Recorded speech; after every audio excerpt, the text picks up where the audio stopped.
Hello बच्चों, कैसे हो। मैं संतोष नाग CSN स्टडी 21 में स्वागत है। तो आज हम लोग ICSE बोर्ड के सेलिना के अर्थमेटिक प्रोग्रेशन पढ़ेंगे।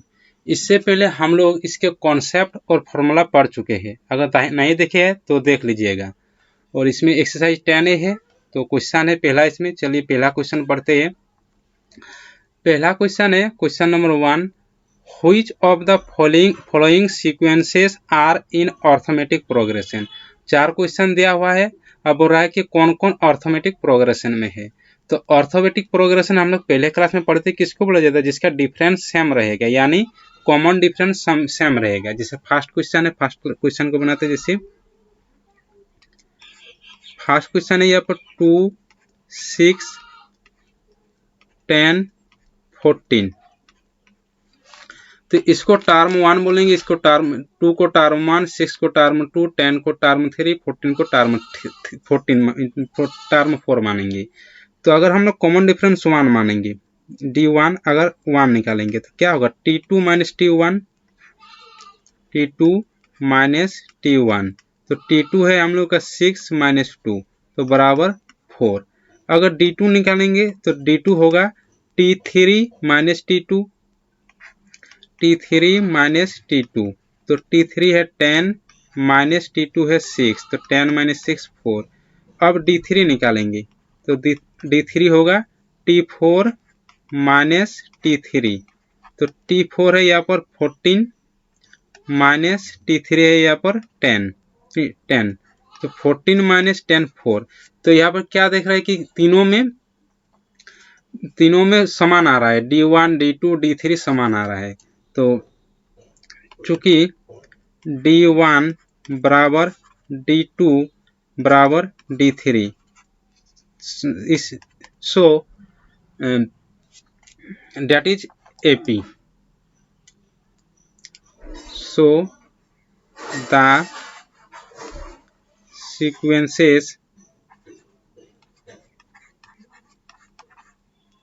आर इन AP, यानी अर्थमेटिक प्रोग्रेशन में है। सेकंड क्वेश्चन भी उसी तरह बनेगा, बना लीजिएगा। अगर D1 D2 D3 अगर सेम आएगा तो हम लोग AP में बोलेंगे, अगर D1 D2 सेम में नहीं आएगा तो AP में नहीं बोलेंगे। थर्ड क्वेश्चन भी उसी तरह बनेगा और 4 नंबर क्वेश्चन भी उसी तरह बनेगा, लेकिन इसको बना देते हैं। जैसे 4 नंबर क्वेश्चन है 1 डिवाइड 2, 1 डिवाइड 3, 1 डिवाइड 4, 1 डिवाइड 5। तो 1 डिवाइड 2 इसको टर्म 1, इसको टर्म 2, टर्म 3, टर्म 4। तो D1 निकालेंगे तो D1 कितना होगा, टर्म 2 माइनस टर्म 1। टर्म 2 है 1 डिवाइड 3 माइनस टर्म 1 है 1 डिवाइड 2। इसको सिंप्लीफिकेशन करेंगे तो 6 होगा। 3 और 2 का एलसीएम लेंगे 6, 3 को 6 में डिवाइड देंगे तो यहाँ पर 2, माइनस 2 को 6 में डिवाइड देंगे तो 3 को यहाँ पर होगा, तो 2 माइनस 3 यानी माइनस 1 डिवाइड 6। अब D2 निकालेंगे तो D2 होगा टर्म 3 माइनस टर्म 2। तो टर्म 3 है यहाँ पर 1/4 और टर्म 2 है 1 डिवाइड 3। तो इसको सिंप्लीफिकेशन करेंगे तो 14, यहाँ पर 4 3 का एलसीएम करेंगे तो 14, और 4 से 12 को डिवाइड देंगे तो 3 माइनस 4, तो बराबर -1 डिवाइड 12। तो दोनों D1 और D2 यहाँ पर समान इक्वल नहीं आ रहा है, मतलब ये AP में नहीं होगा। तो D1 is not D2, so the sequences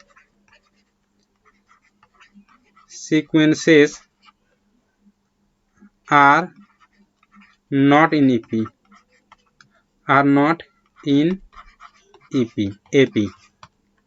तो फर्स्ट क्वेश्चन हो गया। अब सेकंड क्वेश्चन,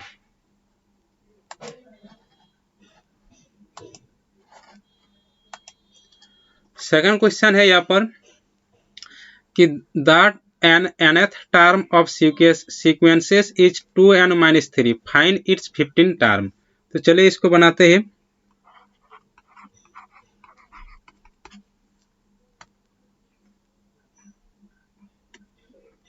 तो यहाँ पर nth टर्म दिया हुआ है इज 2n-3 यानी tn यहाँ पर दिया हुआ है 2n-3 दिया हुआ है और 15 टर्म यहाँ पर निकालने बोल रहा है, मतलब n का मान यहाँ पर क्या होगा 15 होगा।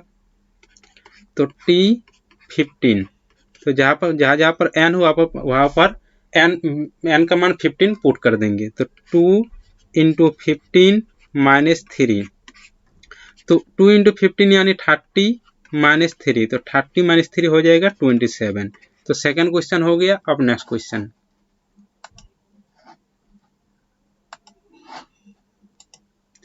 नेक्स्ट क्वेश्चन 3 नंबर है कि if the pth term of an AP is 2p + 3 find the AP।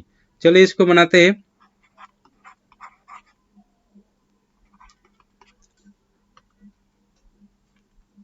यहाँ पर pth टर्म दिया हुआ है 2p + 3 यानी tp दिया हुआ है यहाँ पर 2p + 3। तो p का मान हम लोग कुछ 1 2 3 4 5 इस तरह रखेंगे। तो पुटिंग p 1 2 3 4 so on, इस तरह p का मान हम लोग रखेंगे यहाँ पर। तो पहले p का मान 1 रखते हैं, तो t1 बराबर 2 × p जहाँ पर है वहाँ पर 1 रखेंगे, 1 + 3, तो 2 × 1 2 + 3 यानी 5। फिर t2 रखेंगे, तो t2 होगा 2 × p के जगह पर 2 + 3, तो 2 × 2 यानी 4 + 3, 4 + 3 यानी 7। फिर t3 रखेंगे, तो 2 × 3 + 3, तो 2 × 3 यानी 6 + 3, इसी तरह करके रखते जाएंगे। फिर t4 रखेंगे, फिर t5 t6 उस तरह करके जाएंगे। तो यहाँ पर सो AP = 5 7 9 so on, इस तरह निकलते जाएगा। तो क्वेश्चन नंबर 3 हो गया। अब नेक्स्ट क्वेश्चन,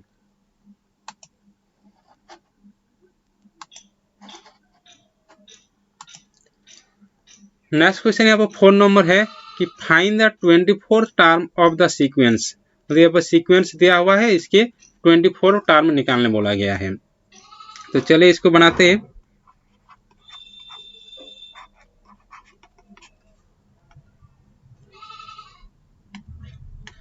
जैसे AP दिया हुआ है यहाँ पर 12 10 8 6 so on।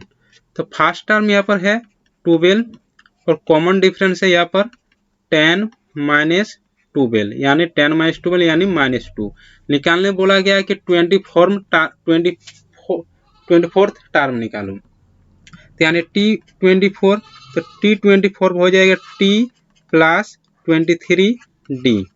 तो t का मान है यहाँ पर 12 + 23 × d का मान है -2, तो बराबर 12 प्लस इंटू माइनस यहाँ पर माइनस हो जाएगा,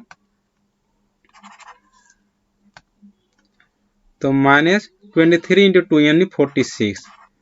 तो 12 में 46 आएगा यानी माइनस होगा, और 6 में 2 गया 4, 4 में 1 गया 3, यानी t24 निकलेगा -34। अब नेक्स्ट क्वेश्चन,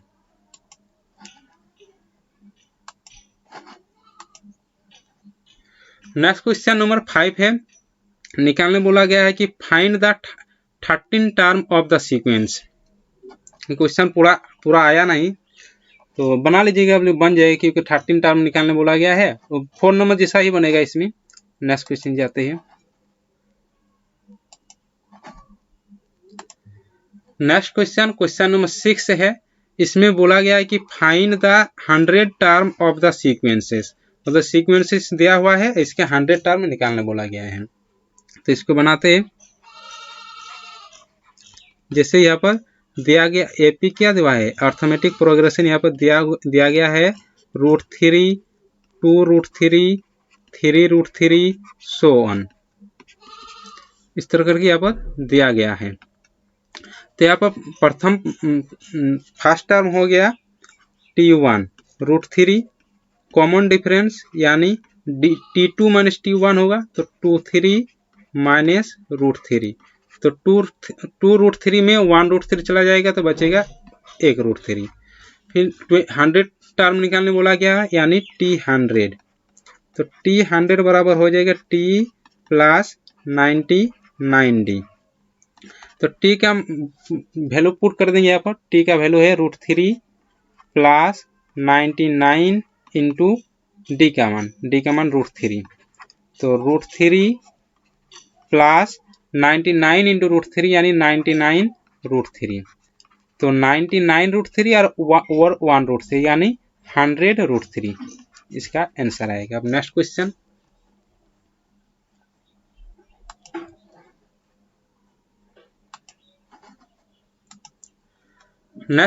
क्वेश्चन नंबर 7 है। क्वेश्चन है कि find the 50 term of the sequences. तो जैसे अर्थमेटिक प्रोग्रेशन दिया हुआ है, चलिए इसको बनाते हैं। जैसे यहाँ पर AP दिया हुआ है 1 divide n, n divide n plus 1 divide n, 2n plus 1 divide n, so on, इस तरह करके दिया हुआ है। तो यहाँ पर फर्स्ट टर्म यानी T हो गया 1 डिवाइड n, कॉमन डिफरेंस यानी D, T2 माइनस T1, तो T2 है यहाँ पर n plus 1 divide n minus T1 है यहाँ पर 1 डिवाइड n। तो इसको सिंप्लीफिकेशन करेंगे तो n होगा यहाँ पर, n को n से डिवाइड करेंगे तो 1, 1 को ऊपर में गुना करेंगे तो n प्लस 1 माइनस n को n से डिवाइड देंगे तो 1, 1 को 1 में मल्टीप्लाई करेंगे तो 1 प्लस 1 माइनस 1 कट जाएगा तो आएगा n डिवाइड n, तो n को n में डिवाइड देंगे तो 1, तो बराबर 1। यहाँ पर निकालने बोला गया कि 15 टर्म निकालो, तो 15 टर्म इसका निकालेंगे। जैसे T15 टर्म यानी T50, तो T50 हो जाएगा T प्लस 49D, तो T है यहाँ पर 1 divide n plus 49 into common difference हम लोग का आया 1, तो 1 डिवाइड n प्लस 49 आएगा इसका 50 टर्म। इसको अगर सिंप्लीफिकेशन करेंगे तो आएगा n से n को डिवाइड करेंगे तो 1, 1 को 1 में मल्टीप्लाई कर देंगे तो 1 प्लस यहाँ पर नीचे कुछ नहीं यानी 1 है, 1 से n को डिवाइड देंगे तो 1, 1 n बचा, n को ऊपर में मल्टीप्लाई कर देंगे तो 1 प्लस 49n, तो 50 टर्म आएगा इसका 1 प्लस 40n डिवाइड n। तो आज हम लोग 7 नंबर क्वेश्चन तक किए। नेक्स्ट क्लास में हम लोग इससे आगे करेंगे। तब तक देखते रहिए CSN स्टडी 21।